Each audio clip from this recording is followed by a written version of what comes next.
Sa EDSA mga babayan, galing sila ng isang shrine. Ayan, at didiretso ng ano to, ng EDSA Monument. Kaya meron silang flag ng Pilipinas eh.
Bigyan kami ng diwang mapagkaisa, panghawakan ng prinsipyong makatao at makatukha, na sa bawat hakbang ng aming pananampalataya, pag-ibig sa Diyos at sa kapwa ang nakatala.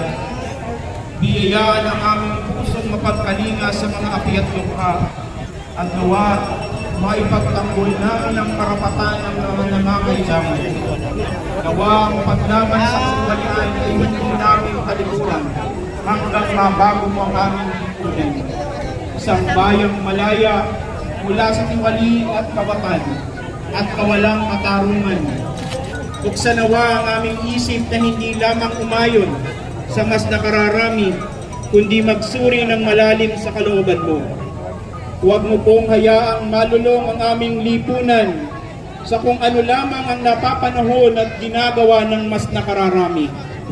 Akayin mo ang aming mga lingkod, Panginoon, sa landas na ikaw ang masusunod at hindi kami. Buksan mo ang mga puso namin maging maalam sa bagay na mabuti na siya mong ikinalulugod. Pangunahan mo po ang aming bayan na mas maunawaan ng mga namumuno ang iyong kalooban at hindi ang kanila. Ipaunawa mo sa amin lahat ang iyong anumang material na bagay na ugat ng katiwalian ay walang kasaysayan sa iyo at ang lahat ay hindi nakalulugod sa iyo. Umaasa kami, Panginoon, na kami ay iyong tutugunin sa aming pagsamo, na maging malaya ang aming inang bansa sa kamay ng mga katiwalian.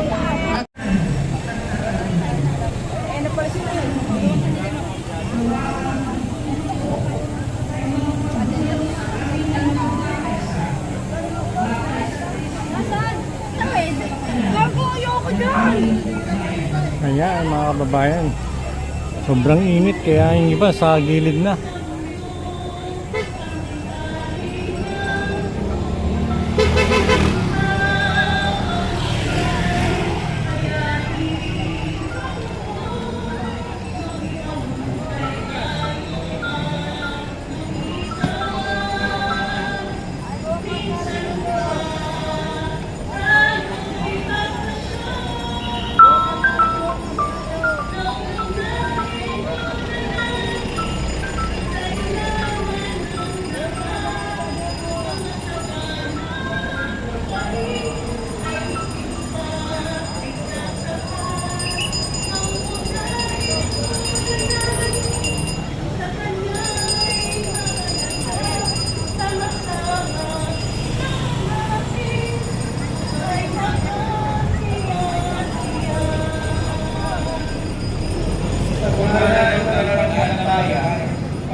Joffrey Caluntong mula sa United Methodist Church at Archbishop Emerson Beriones ng Holy Orthodox Catholic Apostolic Church of Jesus Christ.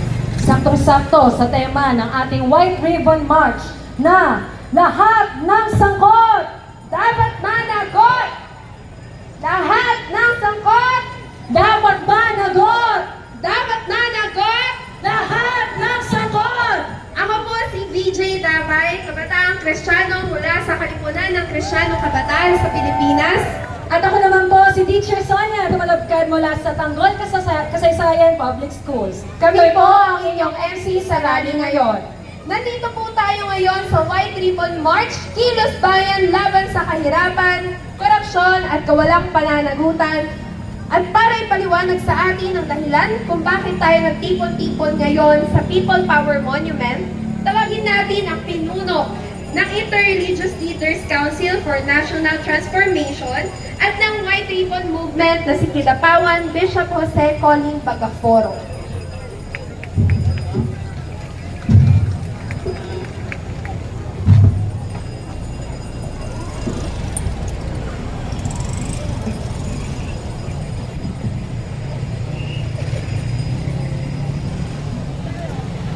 Magandang hapon po sa inyong lahat. Isang mainit na pagbati sa inyong lahat sapagkat napakainit ng panahon. Hello! Hi! Mga kapatid, fellow faith leaders, brothers and sisters from different religious traditions, civil society organizations, and different people's organizations. Sa ngalan po ng Interreligious Leaders Council for National Transformation at ng White Ribbon Movement, maraming salamat po sa inyong pakikaisa at pagdalo sa ating White Ribbon March today.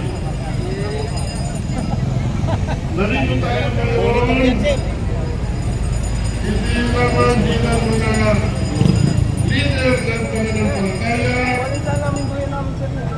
hindi naman bilang mga kasapi sa iba't ibang organisasyon, kundi tayo ay nandito bilang mga mamamayan nagmamahal sa ating bayan. At dahil mahal natin ang ating bayan, hindi tayo maaaring manahimik. Hindi tayo maaaring manahimik habang ninanakaw ang pundo para sa mahihirap. Hindi tayo maaaring manahimik habang ang kaban ng bayan ay ginagawang personal na kayamanan ng ilan.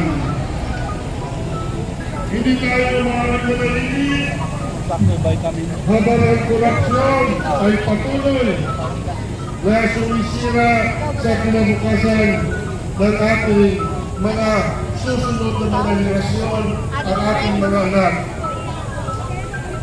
Mga kapatid, malinaw ang ating paninindigan. Korupsyon ay kasalanan. Ang korupsyon ay pagnanakaw. Ang korupsyon ay nagtataksil sa taong bayan.